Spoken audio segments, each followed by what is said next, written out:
الحمد للہ وکفا والصلاة والسلام علی عباده الذین اصطفى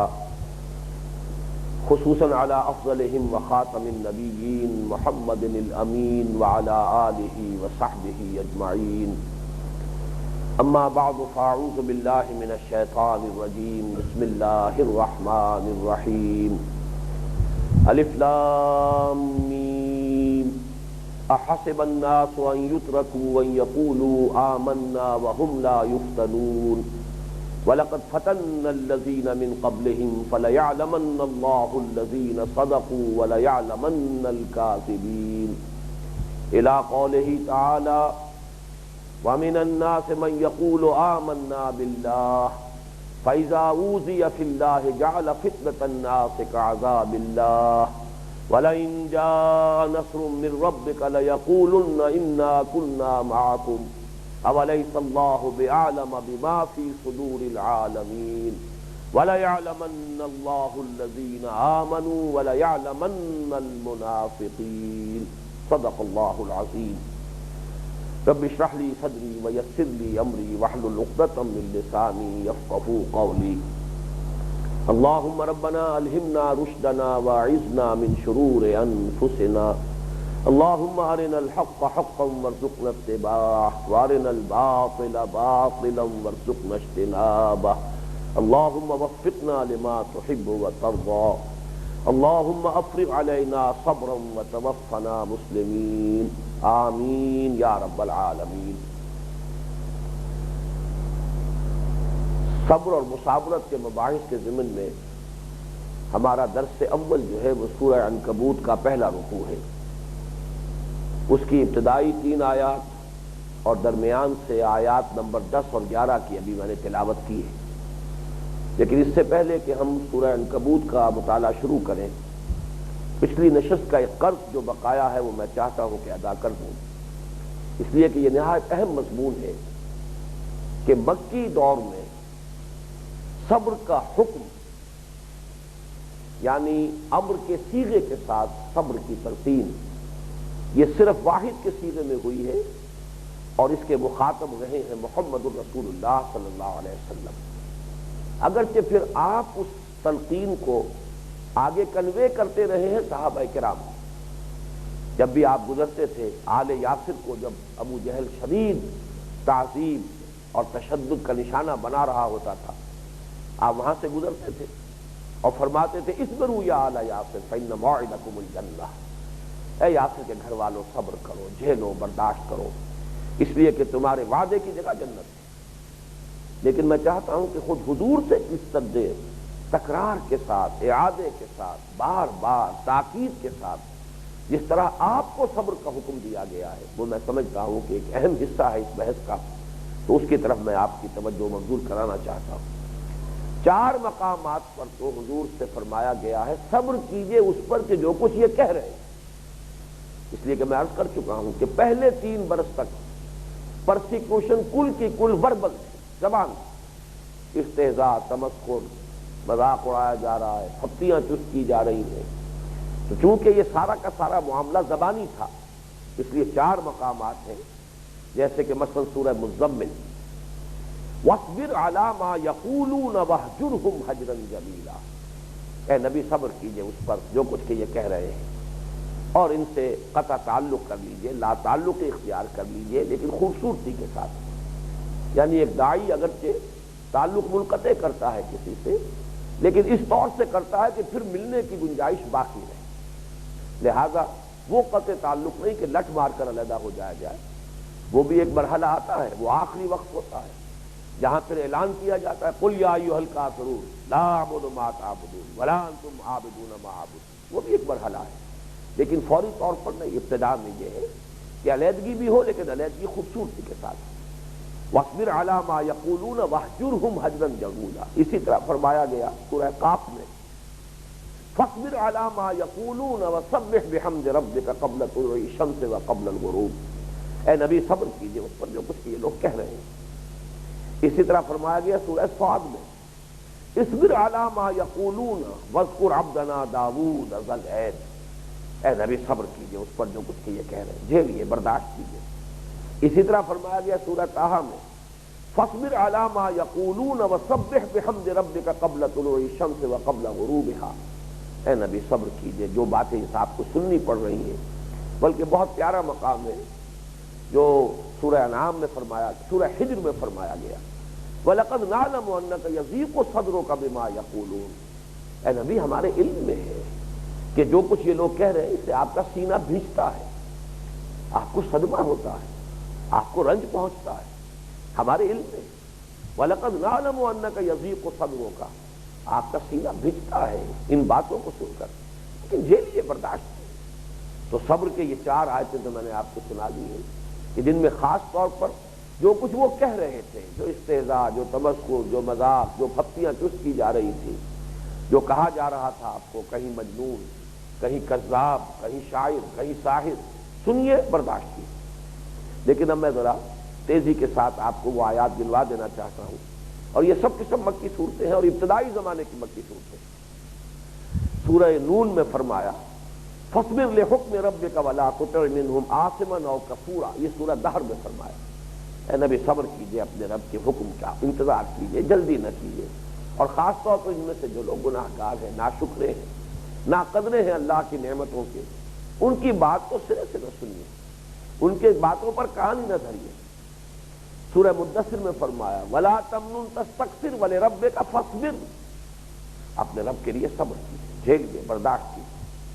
سورہ معارج میں فرمایا فَاصْبِرْ صَبْرًا جَمِيلًا إِنَّهُمْ يَرَوْنَهُ بَعِيدًا وَنَرَاهُ قَرِيبًا، اے نبی صبر کیجیے، بڑی خوبصورتی کے ساتھ صبر کیجیے، جھیلیے، برداشت کیجیے۔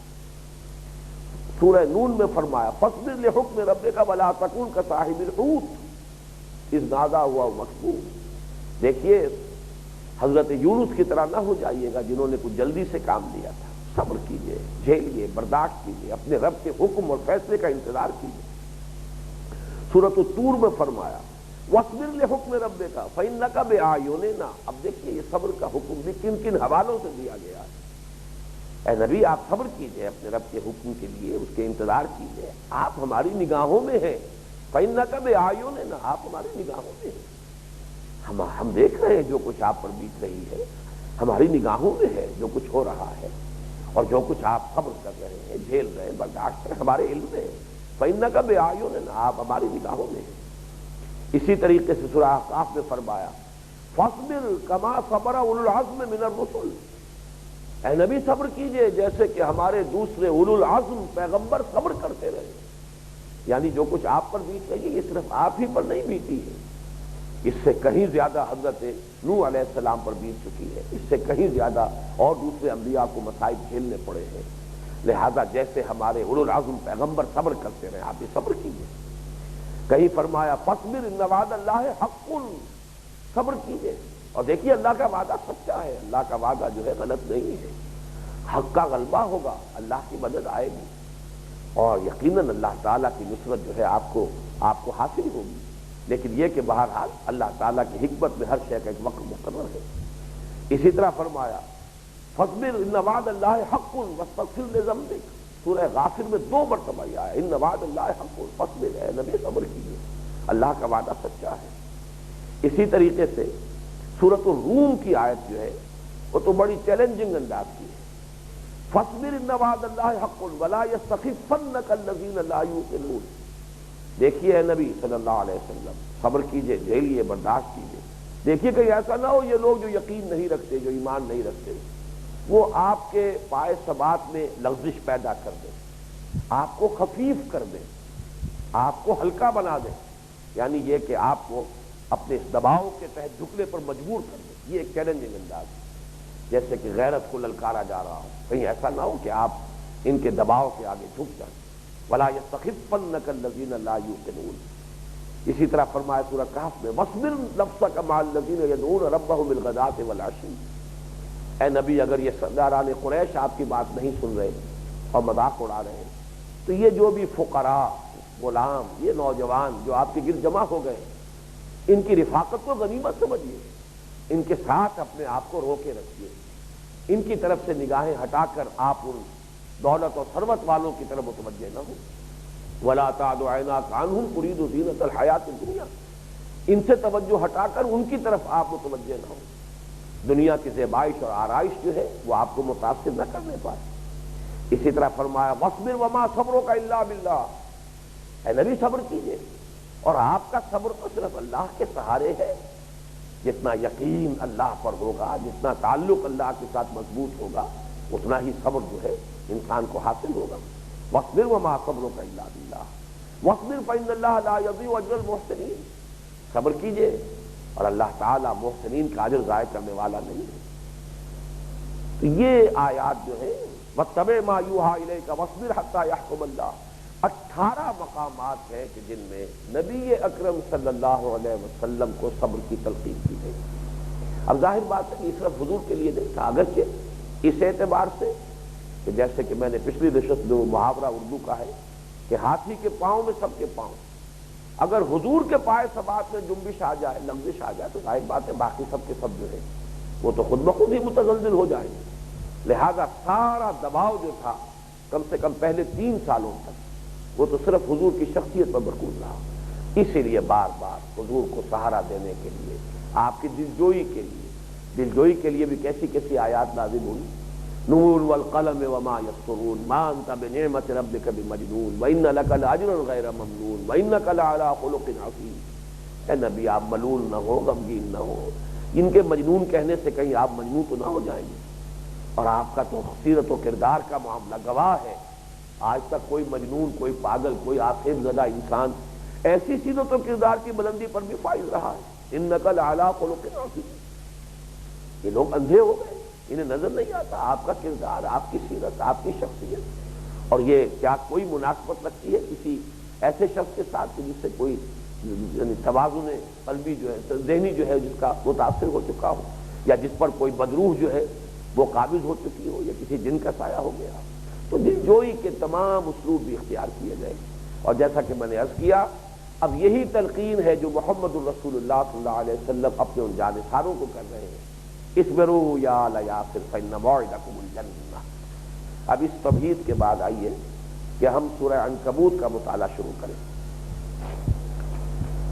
سورہ عنکبوت کے بارے میں چند بنیادی باتیں پہلے نوٹ کر لیں. اس کا زمانہ نزول تقریباً معین ہے سن 5 نبوی. یوں سمجھیے کہ ہجرت سے لگ بھگ 8 برس 7.5 برس قبل. وحی کے آغاز کے ساتھ ہی سن نبوی کا آغاز ہوا، تو 4 سال مکمل ہونے کے بعد 5ویں سال میں یہ سورہ مبارکہ نازل ہوئی. یہ وہ وقت تھا جب کہ فزیکل پرسیکیوشن، تعذیب، جسمانی تعذیب،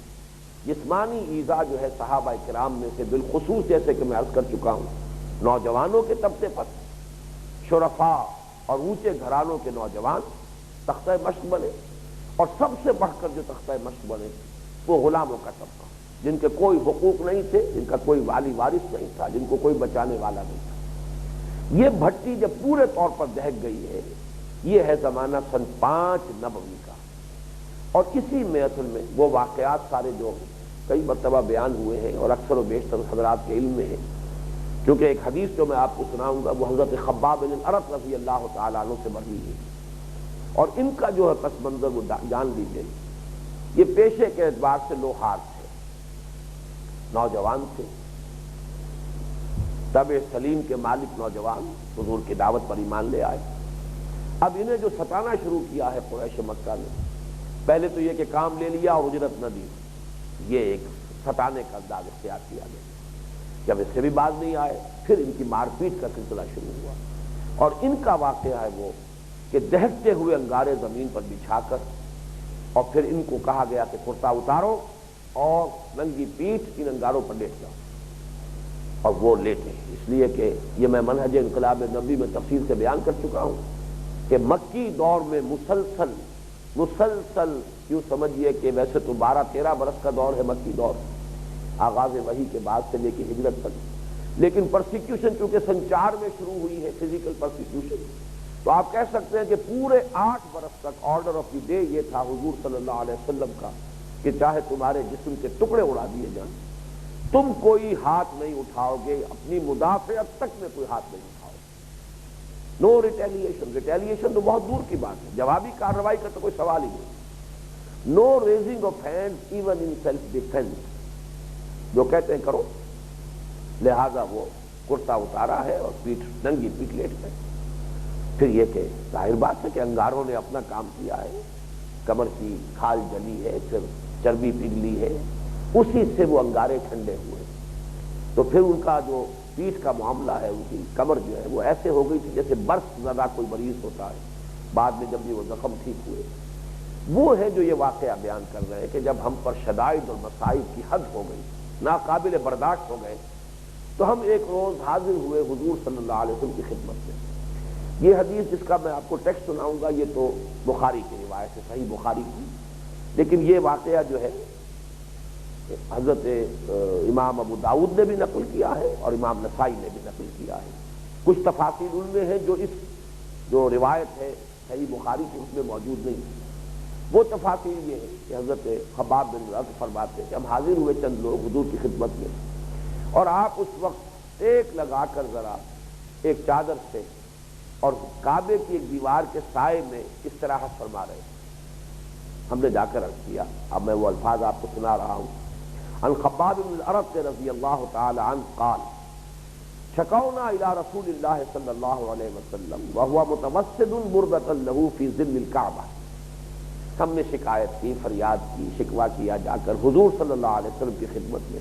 اور آپ اس وقت کو ٹیک لگائے ہوئے تھے کعبے کے سائے کے اندر آرام فرما رہے تھے۔ فقلنا الا تستنصر لنا الا تدعو لنا، ہم نے عرض کیا حضور کہ آپ ہمارے لیے اللہ سے مدد طلب نہیں کرتے، مدد کی درخواست نہیں فرماتے، کہ آپ ہمارے لیے دعا نہیں کرتے کہ اللہ تعالی ہماری سختیوں کو ختم کرے، ہماری اس آزمائش کی جو سختی ہے اس میں کوئی نرمی پیدا ہو، حالات ہمارے لیے کوئی سازگار بنے۔ فقال، یہاں وہ تفصیل نہیں ہے اس میں کہ اس میں روایت میں یہ بھی ہے دوسری روایات میں کہ حضور کے چہرے پر کچھ ناراضگی، ناپسندیدگی کے کچھ غضب کے آثار ظاہر ہوئے، اور آپ اٹھ کر بیٹھ گئے، اور اب آپ نے فرمایا کہ خدا کی قسم تم بہت جلدی کر رہے ہو، تم تو بہت بے صبری کا اظہار کر رہے ہو۔ اس کے بعد یہ الفاظ سنیے، قد کان من قبلکم یؤخذ الرجل فیحفر له فی الارض،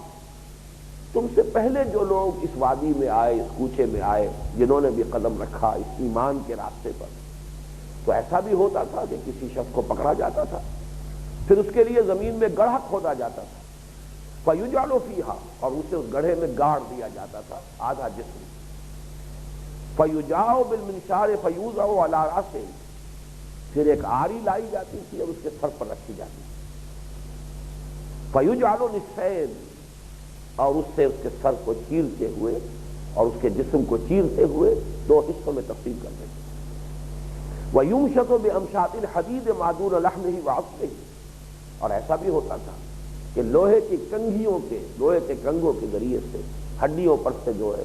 جو گوشت ہے وہ پھرک دیا جاتا تھا۔ فَمَا يَصُدُّ عَنْ ذَلِكَ عَنْ دِينِهِ، لیکن اس سب کے باوجود وہ لوگ اپنے دین سے منحرف نہیں ہوتے تھے۔ یہ تشدد، یہ تعذیب، یہ پرسیکیوشن بھی انہیں دین سے باز رکھنے میں، باز ان سے واپس لانے میں، مرتد ہونے میں ان کو کامیاب نہیں ہوتی۔ واللہ لیتمن ھذا امر حتی یسیر الراکب من صنعاء الی حضرموت، خدا کی قسم یہ امر، یہ معاملہ، یہ دین، یہ اس کا اتمام ہو کر رہے، یہ پورا ہو کر رہے، اللہ کے دین کا غلبہ ہو کر رہے گا، توحید کا چرچا ہو کر رہے گا۔ وہ جو اقبال نے کہا کہ شب گریزاں ہوگی آخر جلوہ خورشید سے، اور یہ چمن معمور ہوگا نغمہ توحید سے، یہ ہو کر رہے گا۔ یہاں تک کہ ایک مسافر جو ہے، ایک سوار سفر کرے گا صنعاء سے حضرموت تک، یعنی یہ یوں سمجھیے کہ جو بیس ہے ٹرائنگل کا، جزیرہ نما عرب کا سب سے زیادہ چوڑا حصہ جو ہے جنوبی، اس میں ایک جگہ ایک انتہا پر صنعاء ہے، دوسری طرف حضرموت ہے۔ ایک سوار سفر کرے گا اور صنعاء سے حضرموت تک چلا جائے گا، لا یخاف الا اللہ والذئب علی غنمہ، اسے کوئی خوف نہیں ہوگا سوائے اللہ کے خوف کے، یا یہ کہ اپنے بھیڑ بکریوں کے اوپر اسے اندیشہ اگر ہوگا تو کسی بھیڑیے کا اندیشہ ہوگا، یعنی یہ کہ کوئی انسانی طاقت ایسی نہیں رہے گی دنیا میں کہ جس سے کسی گزند اور کسی نقصان کا اندیشہ رہے۔ وَلَٰكِنَّكُمْ تَسْتَعْجِلُونَ، لیکن تم تو یہ جلدی کر رہے ہو۔ ابھی تو صبر کے امتحان ہے، ستاروں سے آگے جہاں اور بھی ہے ابھی صبر کے امتحان اور بھی ہے، ابھی تو تمہارا جو ہے معاملہ اور سخت سے سخت تک ہوگا۔ تو یہ ہے اصل میں پس منظر۔ اسی میں جیسا کہ میں آپ کو بتا چکا ہوں کہ ہجرت حبشہ ہوئی، حضور نے بالآخر اجازت دے دی، کچھ حضرات گئے ہیں، 2 قافلوں کی شکل جو ہمیں ملتی ہے سیرت کی کتابوں میں۔ پہلے قافلے میں 12 مرد اور 4 عورتیں، جن میں حضرت عثمان رضی اللہ تعالی عنہ، حضرت رقیہ رضی اللہ تعالی عنہ، یہ دونوں بھی شامل تھی۔ دوسرے قافلے میں 82 یا 83 مرد اور 18 یا 19 خواتین۔ یہ ہے وہ زمانہ کہ جس زمانے میں سورہ عنکبوت نازل ہوئی ہے، اور یہ سورہ مبارکہ محسوس ہوتا ہے کہ پورا ایک مسلسل خطبہ ہے، انتہائی مربوط ہے اس کے مضامین آپس میں، اور جو ہمارا یہ 5واں حصہ منتخب نصاب کا شروع ہوا ہے اس کے اعتبار سے اہم ترین یہ مقام ہے ہمارے اس منتخب نصاب میں۔ اس سورہ مبارکہ کا ذرا ایک تجزیہ کر لیجئے کہ یہ 7 رکوعوں پر مشتمل ہے۔ پہلا رکوع جو 13 آیات پر مشتمل ہے، اور اس میں ہمارا پہلا درس جو ہے اس حصہ پنجم کا، وہ اسی پہلے رکوع پر ہے۔ یہ تو جیسا کہ میں نے ابھی عرض کیا ہے، خاص طور پر یہ رکوع ہے جس کو میں جامع ترین مقام قرار دیتا ہوں پورے قرآن میں۔ ابتلا، آزمائش، اور اس کا لزوم کہ یہ قطعی ہے، لازمی ہے، اس سے کوئی استثناء نہ پہلے ہوا ہے نہ اب ہوگا، کسی کے لیے کوئی استثناء نہیں۔ یہ تو ہماری سنت ثابتہ ہے، سنت مستقلہ ہے، یہ ہمارا دائمی قانون ہے۔ جو بھی کہتا ہے میں ایمان لایا اللہ پر، ہم اس کو جانچ لیتے ہیں، پرکھ لیتے ہیں،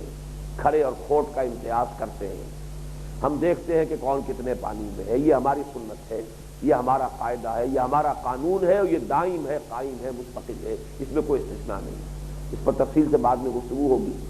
اس میں ظاہر بات ہے کہ جو لوگ اس کیفیت سے دوچار تھے، ان کی اگر کوئی گھبراہٹ کی کیفیت طاری ہو رہی تھی تو اس پر گرفت بھی ہوئی ہے، ملامت بھی ہوئی ہے، ساتھ ہی ان کی دلجوئی کے لیے بھی کچھ باتیں آئی ہیں۔ تو یہ پہلا رکوع جو ہے وہ انتہائی جامع ہے۔ اس کے بعد 3 رکوع جو ہے، دوسرا، تیسرا اور چوتھا، اس میں اصل میں جو مکی صورتوں کے مضامین ہیں، شرک کی مذمت، سابقہ انبیاء اور رسولوں کا تذکرہ، ان کی قوموں کے حالات، یہ آئے ہیں، لیکن اس میں بھی روئے سخن جو ہے اصل میں، کیونکہ یہ واقعات جو انباء الرسل قرآن مجید میں بہت سے صورتوں میں آئے ہیں،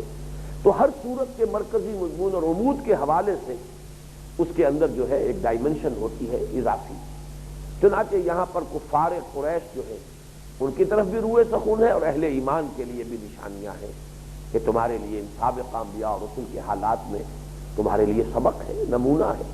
انہوں نے کیسی کیسی سختیاں جھیلی ہیں۔ تم تو ابھی چند ہی دن ہوئے ہیں، ابھی 4 ہی برس ہوئے ہیں، اور حضرت نوح علیہ السلام نے تو 950 برس تک جھیلا ہے، برداشت کیا۔ چنانچہ یہی صورت ہے کہ جس میں یہ عدد آیا ہے، انا ارسلنا نوحا الی قومہ فلبث فیہم 1000 سنۃ الا 50 عاما۔ ہم نے نوح کو بھی بھیجا تھا اس کی قوم کی طرف، جو دعوت آج محمد لے کر کھڑے ہوئے ہیں صلی اللہ علیہ وسلم، وہی دعوت لے کر کبھی حضرت نوح علیہ السلام کھڑے ہوئے تھے، 950 برس تک دعوت دی۔ پھر آخری جو رکوع ہے، 5واں، 6واں اور 7واں، اس میں جو ہے 2 مضامین کی لڑیاں آپس میں گتھی ہوئی ہیں۔ کہیں کہیں گفتگو جو ہے کفار قریش کے ساتھ بھی ہے، مشرکین مکہ کے ساتھ، لیکن زیادہ تر ہدایات دی گئی ہیں مسلمانوں تمہیں کیا کرنا چاہیے ان سختیوں سے عہدہ برا ہونے کے لیے، اس امتحان میں کامیاب ہونے کے لیے۔ وہ کون سے ذرّی اصول ہیں کہ جن کو اگر اختیار کرو گے، جن پر عمل کرو گے تو کامیابی کے ساتھ اس مرحلے سے گزر جاؤ گے۔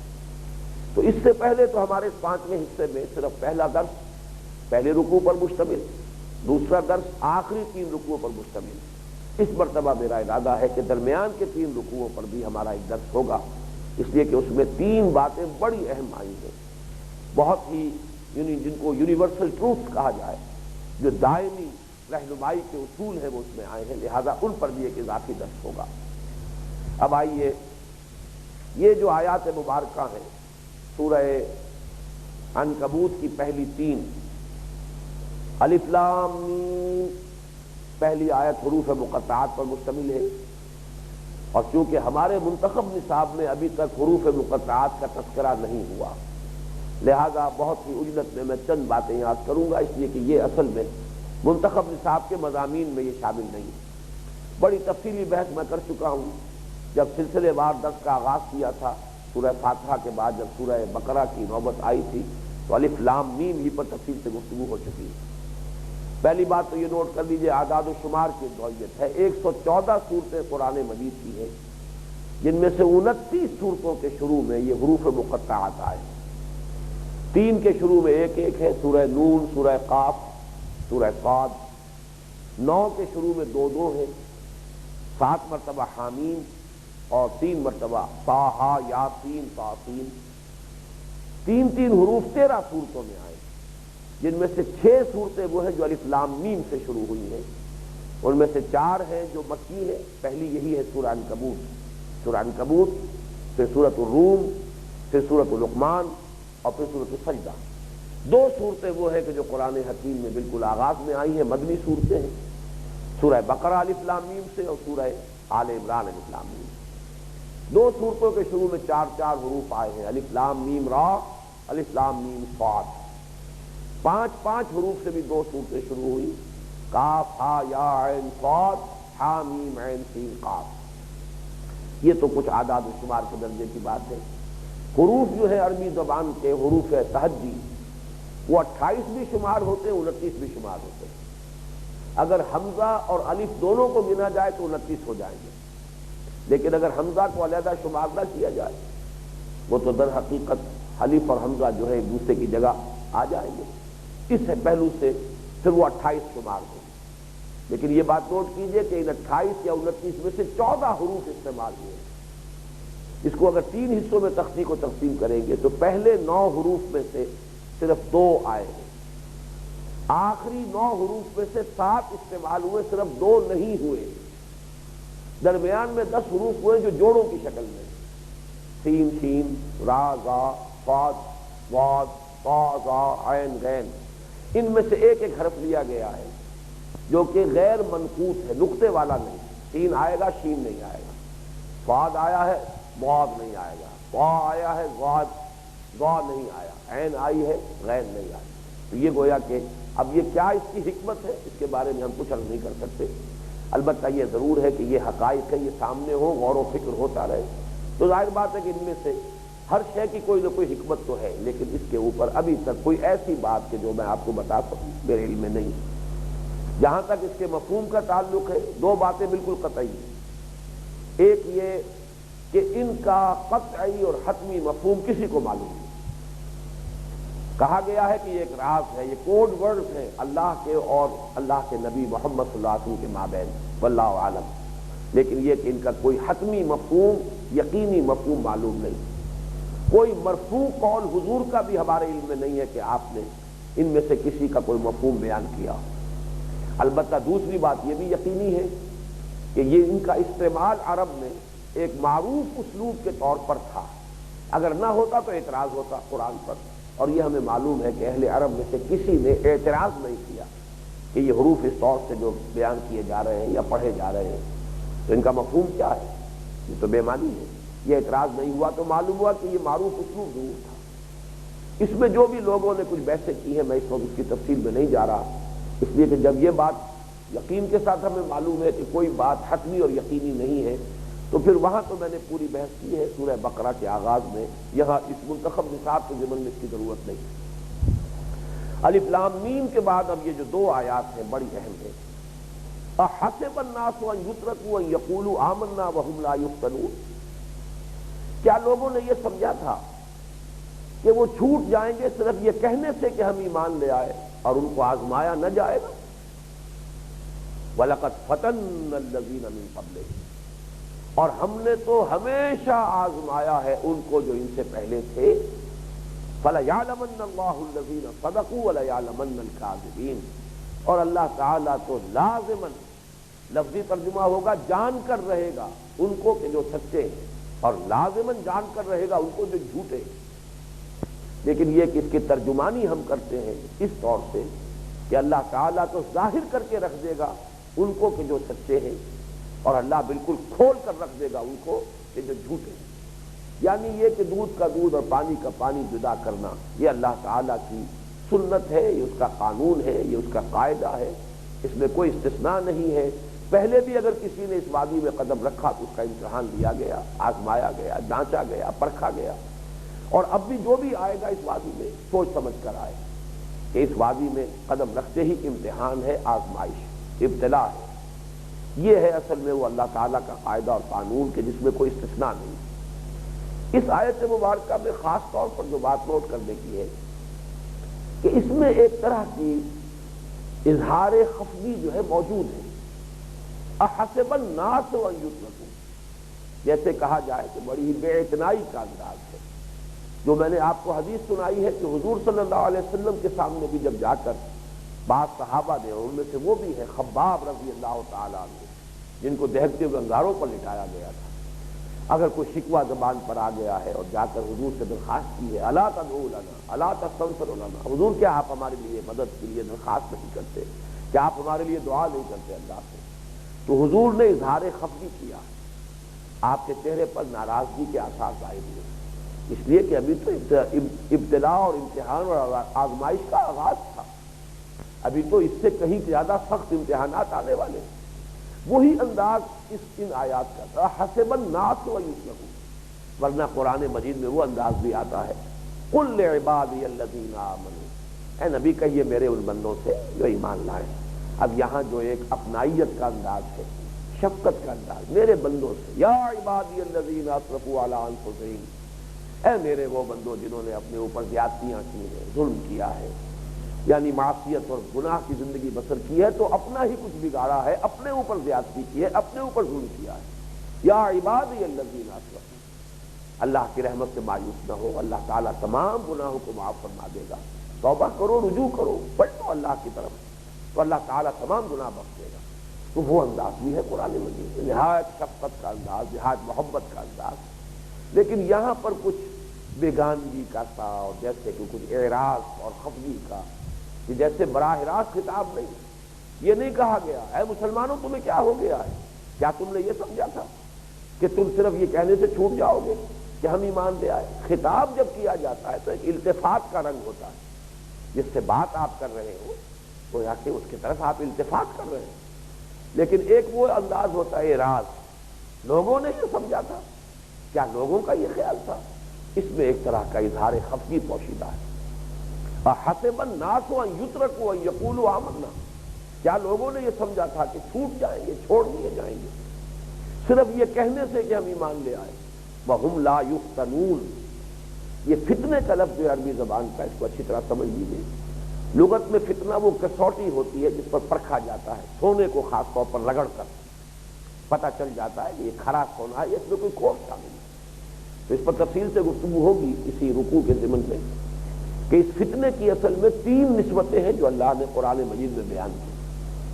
آزمائش ہے تو اللہ کی طرف سے، تو گویا کہ اللہ آزما رہا ہے، وَلَقَدْ فَتَنَّا الَّذِينَ مِن، ہم نے آزمایا ہے ان لوگوں کو کہ جو ان سے پہلے تھے،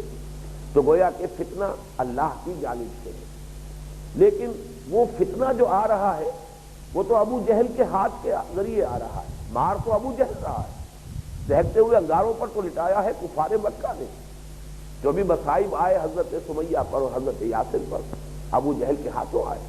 تو گویا کہ یہاں پر یہ اب فتنہ ان کی طرف سے ہے۔ اب یہ صرف ایک فتنے کی 2 نسبتیں ہو گئی، کیونکہ عالم اسباب میں یہ آزمائش آ رہی ہے ابو جہل کے ہاتھوں یا عقبہ ابن ابی معیط کے ہاتھوں یا کسی اور کافر کے ہاتھوں، تو گویا کہ یہ آزمائش ان کی طرف سے ہے، جیسے کہ فرمایا ہے جو آخری پارے کی صورت ہے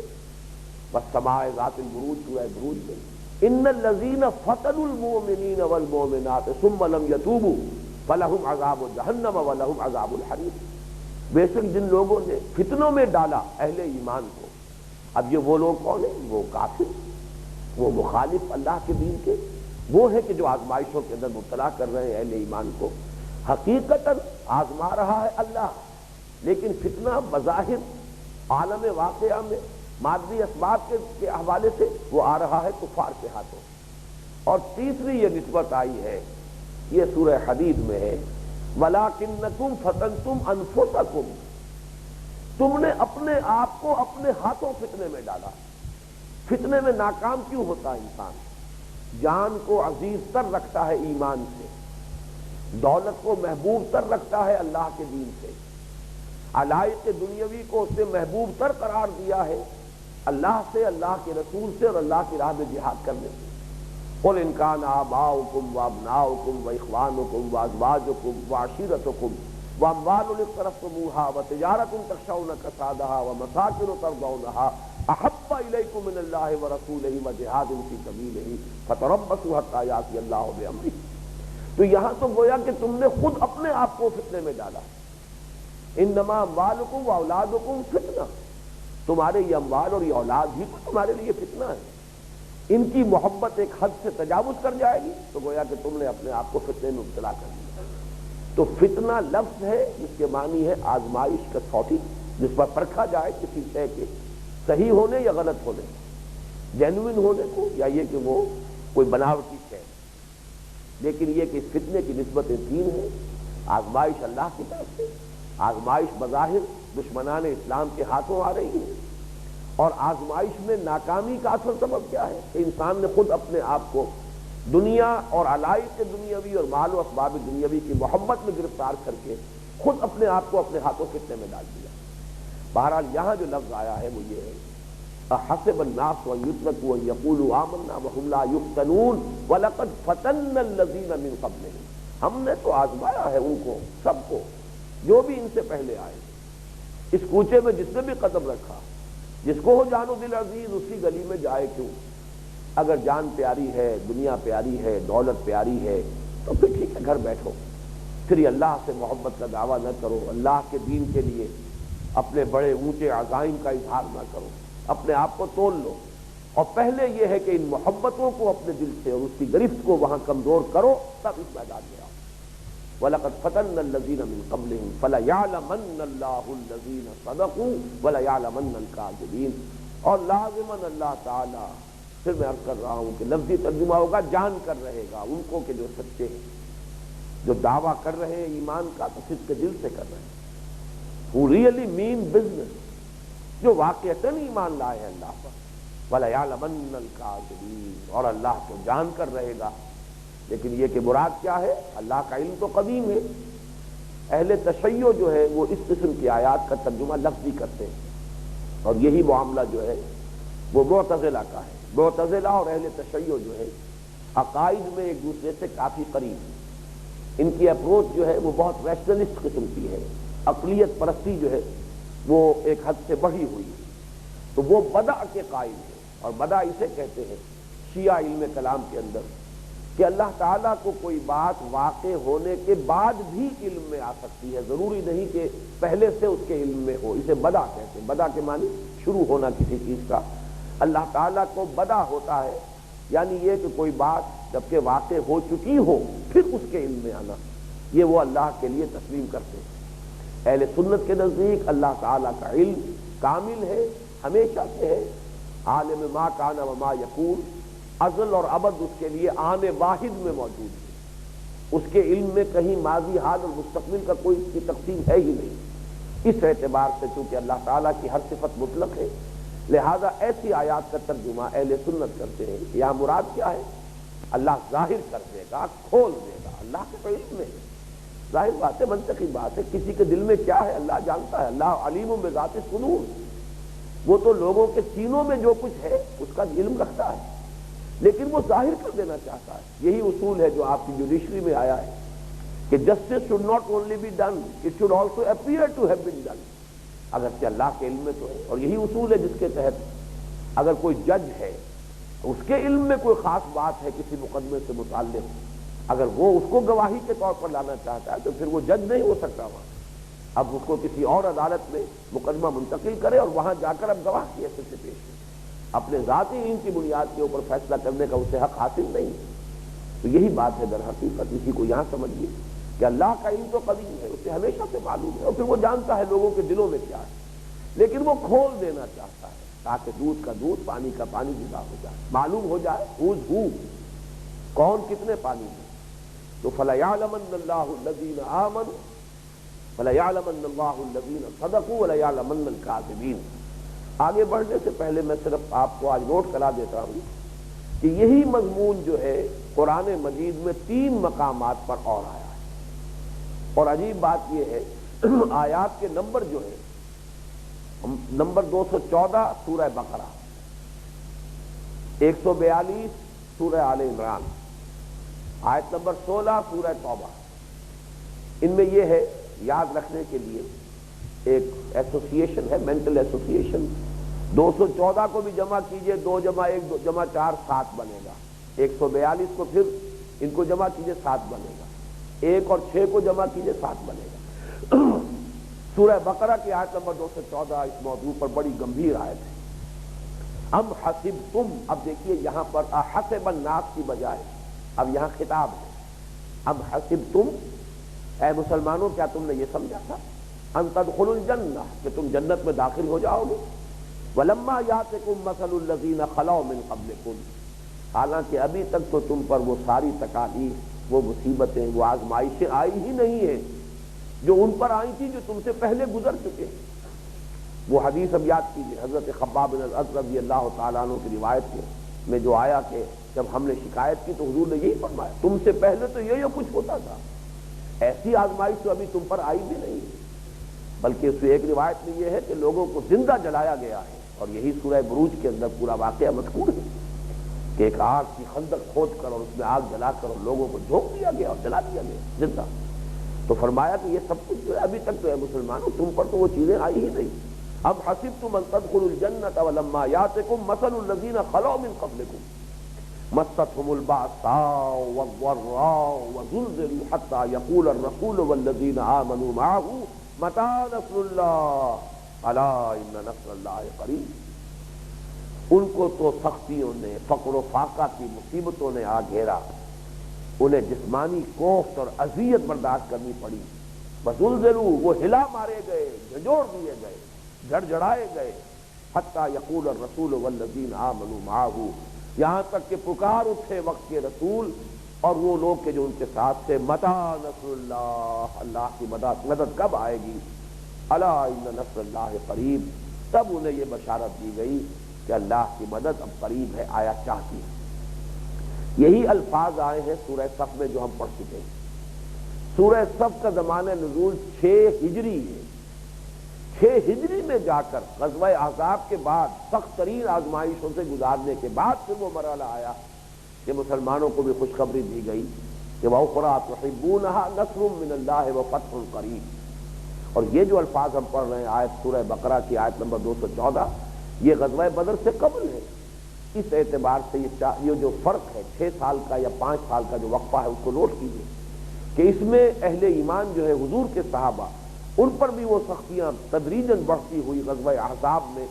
اس کلائمیکس کو پہنچ گئی تھی کہ وہاں پر بھی وہ الفاظ آئے وَزُلْزِلُوا زِلْزَالًا شَدِيدًا، یہی الفاظ جو ہے وَزُلْزِلُوا حَتَّى يَقُولَ الرَّسُولُ وَالَّذِينَ آمَنُوا مَعَهُ مَتَىٰ نَصْرُ اللَّهِ، یہی الفاظ کے صحابہ کرام کے لیے آئے وَزُلْزِلُوا، وہ جھنجھوڑ ڈالے گئے، ہلا مارے گئے۔ وہ کیفیت جو ہے وہ مسلمانوں پر بھی سن 5 اور 6 میں جا کر اس شدت کو پہنچ گئی۔ اسی طرح سورہ آل عمران کی آیت نمبر 142، یہاں بھی وہی الفاظ ہے، ام حسبتم، کیا تم نے یہ سمجھا تھا ان تدخلوا الجنہ کہ تم جنت میں داخل ہو جاؤ گے، ولما یعلم اللہ الذین جاہدوا منکم ویعلم الصابرین، اور ابھی تو اللہ نے جانا ہی نہیں، دیکھا ہی نہیں تم میں سے کون ہیں جو جہاد کا حق ادا کرنے والے ہیں اور کون ہیں کہ جو صبر کرنے والے ہیں۔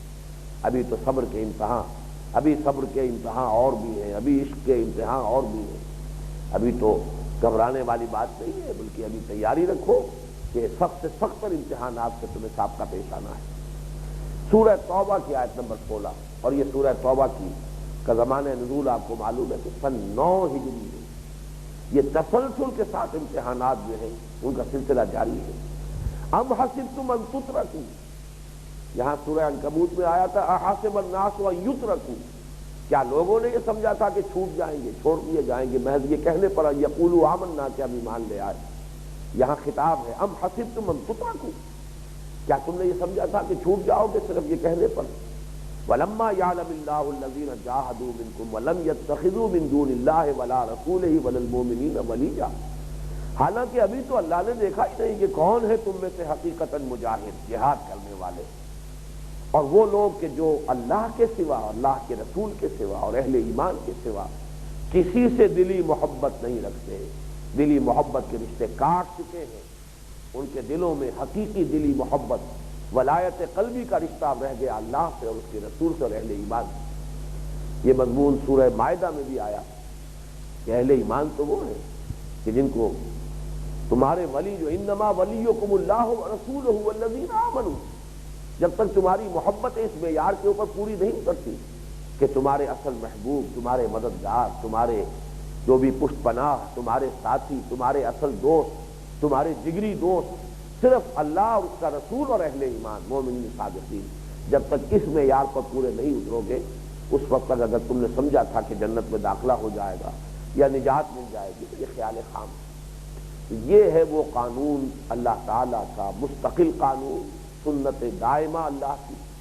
کہ اس راستے میں جو بھی آئے گا اس کا امتحان لیا جائے گا، آزمایا جائے گا، اس کو طرح طرح کی امتحانات اور ابتلاؤں میں سے گزار کر خوب پرکھ لیا جائے گا تاکہ دودھ کا دودھ اور پانی کا پانی جدا ہو جائے۔ بارک اللہ لی و لکم فی القرآن العظیم ونفعنی وإیاکم بالآیات والذکر الحکیم۔